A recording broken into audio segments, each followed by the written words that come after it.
r/Nosleep. Posted by you/likeeyedid. Our local grocery store sold products that don't exist, and I've never been more hungry in my life. Marville was the most beautiful place on earth. It looked like something taken right out of a book, and at times I could swear it was. You could imagine sitting by the chimney, sipping hot chocolate in your pajamas, and looking at photos of Marville to complete the cozy atmosphere. All while listening to a tune that was almost forgotten. Something you can't quite place, but that will make you feel warm and nostalgic all the way through.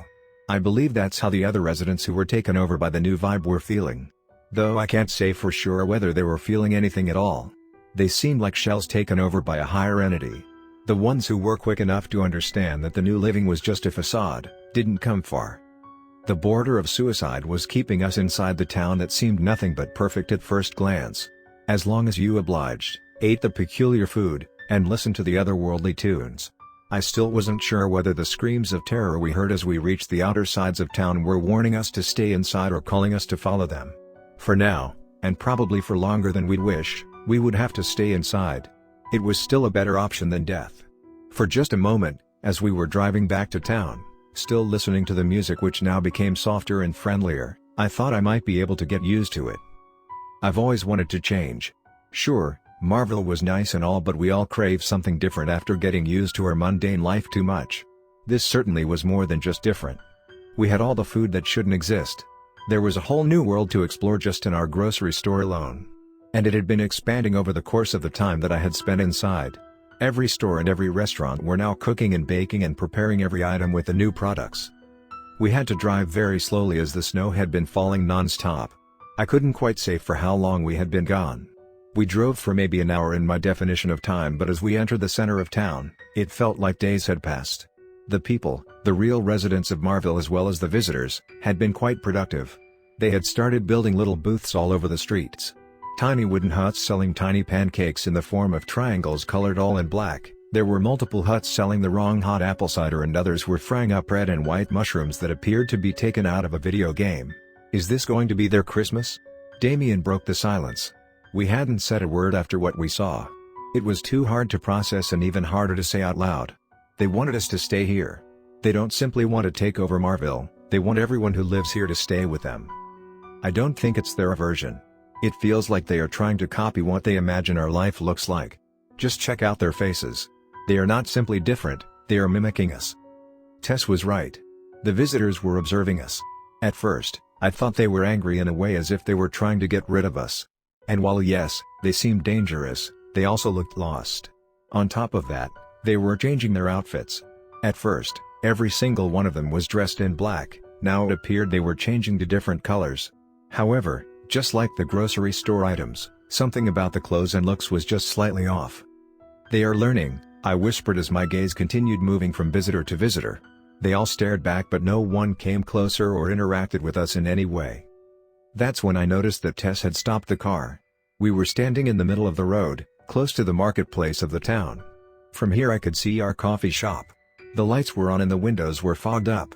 For a second I wondered if I should walk over and try to talk some sense into my parents.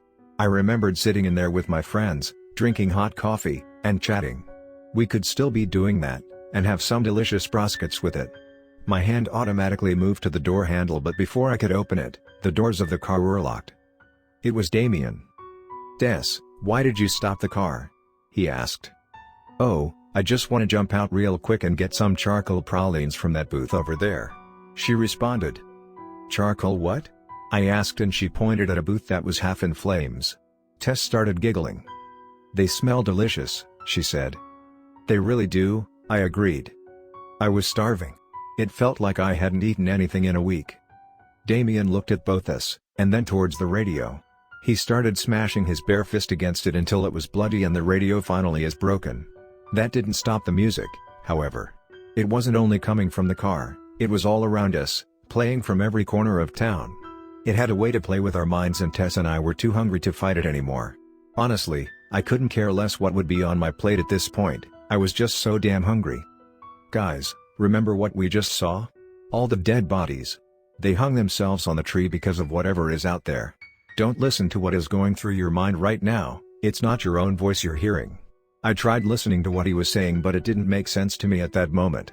I just wanted to enjoy the beautiful and peaceful surroundings. Tess cared even less.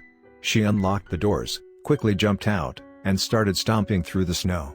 Thinking about it now, I can't tell you what went through my head when all of it was taking place. I ignored Damien, who was shouting something after Tess, opened my own door, and made my way to the coffee shop that belonged to my family. Marvelous Coffee. The familiar sign stood up high, but it looked as if someone had given it a fresh set of paint. The red color was dripping down, forming red droplets onto the white snow. The bell of the door rang as I pushed the thick glass open. "Logan!" My parents simultaneously shouted as they saw me. They were still dressed the same way with the addition of new aprons. I'm still trying to make sense of the color of them. If I had to describe it, I would say they looked like the drops and blobs you see in front of your eyes when you rub them too hard. There were about a dozen visitors inside. All heads turned and followed me as I stepped towards the counter behind which my mother was standing. "Mom, I'm starving." The words escaped my mouth before reaching my conscious mind. My mother was still smiling. Her face was entirely frozen in this scene. Her big green eyes didn't blink once. Even when she started speaking. "Of course you are, sweet boy. Everyone needs to eat. And who could say no to the delicious cuisine of Marville?" The voice of a woman spoke. I felt her hot breath against my neck and turned to my left. She gently touched my face and started whispering. "A beautiful boy like this belongs in the most wonderful place." For the fraction of a second, I felt content. She was radiating warmth and friendliness that perfectly matched with the cozy atmosphere of the cafe. But then her nails started digging inside my skin. I felt the swift rush of pain in my head. She removed her hand from my face and started sucking the blood off her fingers. More people started getting up from their chairs, watching this peculiar interaction closely. A man walked up to us and asked, "Is that correct?" "What's correct?" I asked, but his question didn't seem to be directed towards me. He was looking at the woman. She didn't respond, however. Instead, she walked back to her seat as if none of this had just happened. The man came closer and I was afraid he was going to have a taste of my blood as well. Behind him another one got up from his seat. "The muffins are ready." My father appeared behind me with a tray of something that resembled a muffin in no way. They looked like cubes of charcoal coated in a red gooey substance. He was standing right in front of me now. My father looked as if he had aged a decade in the last days. He looked tired and the constant smiling had his face all rippled up. "Can I have one?" I carefully asked. The muffins looked and smelled delicious. Like walking through a dark alley at night. "You must." My father almost shouted while his eyes were nervously twitching. His hands were shaking. "Eat." My mother agreed, but when I saw her face I noticed the same twitch in her eyes and I could swear she was trying to shake her head. My parents were smiling but their insides were shouting. They were trapped. The look of suffering in their eyes seemed to be waking me up from a trance. I had felt so insufferably drawn to the insane food and the music. It had been playing with my head all day and they almost caught me to take me over to their side. I was so close to giving in. I couldn't understand what was going on. I felt like I wasn't entirely in charge of my own head anymore. There was another voice in there with me. I took all the strength I had left in me and ran outside as fast as I could. I didn't stop running. I ignored the voices and the music and the smells and just kept going. I was completely out of breath and my pants were soaking wet and freezing from the snow when I realized that I had run all the way home. During that short run, the sky had turned completely black. In a matter of seconds, the day had turned into night. Looking up to my house made me not feel welcome. This didn't feel like home anymore. I felt trapped. Both my body and mind were stuck here. I had to eat eventually or I would starve. I couldn't get out either because the suicide border would not let me. I was entirely sure I had lost my head, but something pulled me back to reality. There was a light glowing from Damien's house. My friends. During my strange moment in which I almost gave into the new world, I had entirely forgotten about them. A shiver went down my spine when I remembered that Tess had jumped out of the car as well.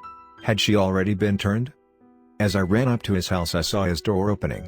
I hesitated for a second before I realized that it was Damien who had seen me from inside. "What the hell is wrong with you?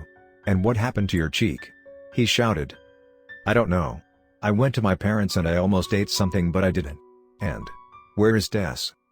Damien waved me inside and I followed him to the living room where Tess was sitting and shaking. She got really aggressive. It felt like she was possessed or something, but I caught her just before she could shove some of that weird Christmas drink down her throat. "Are you okay now?" I asked Tess and sat down next to her. She shook her head. "We don't exist anymore," she whispered and looked at Damien. He sighed and sat down with us. I tried calling my parents. "They are out there," I thought maybe they can find a way to help us or make sense of this. "And you couldn't reach them?" I asked.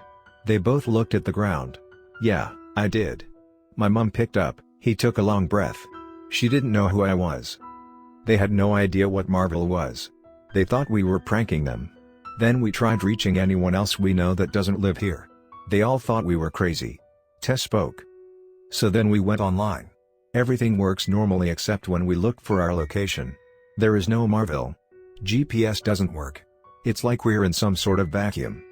I was lost for words. Everything happening was entirely and completely insane, but this was the cherry on top. We were stuck here and we could talk to the outside, but they were not aware of our existence. We sat there for hours discussing our next steps, but there was nothing we could come up with that would help us get out. We couldn't hunt down every single person in town. We couldn't survive forever with no food, and that's when Tess suggested something. It all started with the grocery store. Maybe that's all we need to destroy. It was the only idea that made the slightest bit of sense. "How do we do it?" I asked. "They should be closed now. We'll break in. Set a fire. Make an explosion. Whatever we have to." We packed up anything we thought we might need. Weapons that would be useless considering we had no idea what they were capable of, and as there were only 3 of us. Finally, we collected all our courage and drove to the Mar store. It wasn't closed. All lights were running and there appeared to be people inside. From here we couldn't recognize if they were residents of Marvel or visitors. "What now?" Damien asked. "We go in anyway," Tess confidentiality said. "All right. But you guys have to be careful. Last time the music almost got to you." I nodded. I couldn't have them control me again. It was the most disgusting feeling I ever experienced before. The automatic door opened swiftly as 3 of us stood in front of it, ready for whatever would happen next. At least that's what we thought at that moment. As we stepped in, however, we were not ready to be greeted by hundreds of eyes. The store was completely full. There were people we recognized who looked nothing like they did before. Everyone was dressed old-fashioned like my parents were, and their skin appeared as if it would crack any second. Their faces were full of stress, and at first, I thought it was because of whatever was controlling them, but their fear seemed to be coming from something else. The shelves were almost empty. They were fighting for the last items, bulking up on these unnecessary and unexisting goods. They were screaming and fighting, scratching each other's faces, and pushing the weak ones to the ground. "Let's get the hell out of here!" I shouted. We jumped out of the store, shocked by what we had just witnessed, while new customers were pushing us to the side, trying to get in. If they buy everything and nothing is left, maybe it will just be over. Maybe it will get back to normal? Tess hopefully said. "Or they'll kill each other," Damien added. We stood in front of the Mar store and I swear I was completely done with everything, and so I did the least helpful thing. I sat down.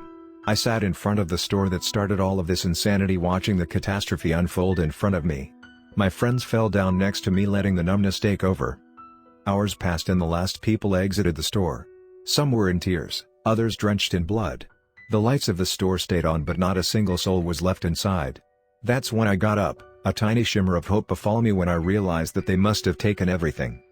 I slowly walked inside. Tess and Damien were right behind me. The store was empty. Not a soul and not a product left. As we walked through the empty aisles, Damien finally said something. "Do you hear this?" At first, I had no idea what he was talking about. The only noise I could identify was the light buzz of the fridges, but then I realized what he meant. It was quiet. The music was gone. Tears shot to my eyes. "Is it over?" I asked.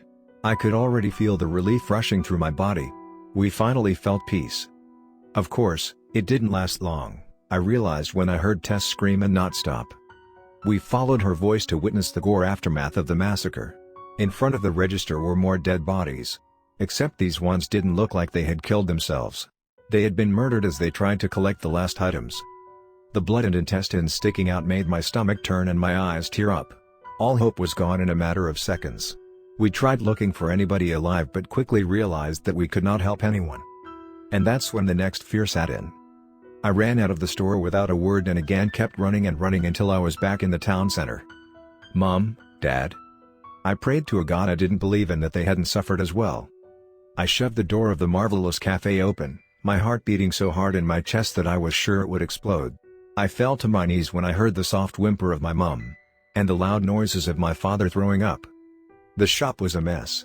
Glass shattered. Everything was emptied. My parents weren't able to say a word, but I was just glad they were alive. People were roaming the streets that were eerily quiet. The visitors were gone, together with their peculiar products. The snow had melted. Nobody spoke.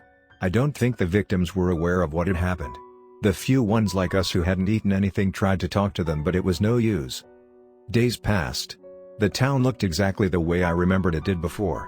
The bodies disappeared. Our store was back to normal, selling Coca-Cola, toast, and straight cucumbers. Tess and I both had scars on our faces reminding us of something so entirely unbelievable that you think it never happened. And that's the thing. Nobody remembers it happening. Nobody remembers the parasite that infected us. I wrote it all down, and even I don't believe it occurred. It feels like a story I made up. My face healed and everyone around me had excuses for the scars and bruises they suddenly had. We forgot what happened. All of us. And that's why we don't leave. We never leave Marville in autumn and winter. You see, this tiny place in the middle of nowhere is quite the tourist attraction. Maybe it's due to the beautiful nature surrounding us or the coziness of our unique little town, but as soon as the leaves start falling, the visitors stumble in. They take walks through our medieval old town, have cake and coffee in our cafes, or go hiking through the woods surrounding us. That's how it always has been. Ever since the parasite affected us. And I swear I would have forgotten again hadn't I found this little note in my pocket proving to me that the words I wrote down were not simply just a story. It was a note written on a piece of paper that has a color I've never seen before. It looks like what you see when rubbing your eyes a little too hard. I believe the woman in the coffee shop left it in my jacket when she took a bit of my blood. Thank you for sharing Marville with us. We are sorry our stay will be so short, but we can't wait to see your beautiful town with its wonderful residents again next year. With the note, she left a chocolate bar. I've never seen this wrapper before, but it looks just like something that shouldn't exist.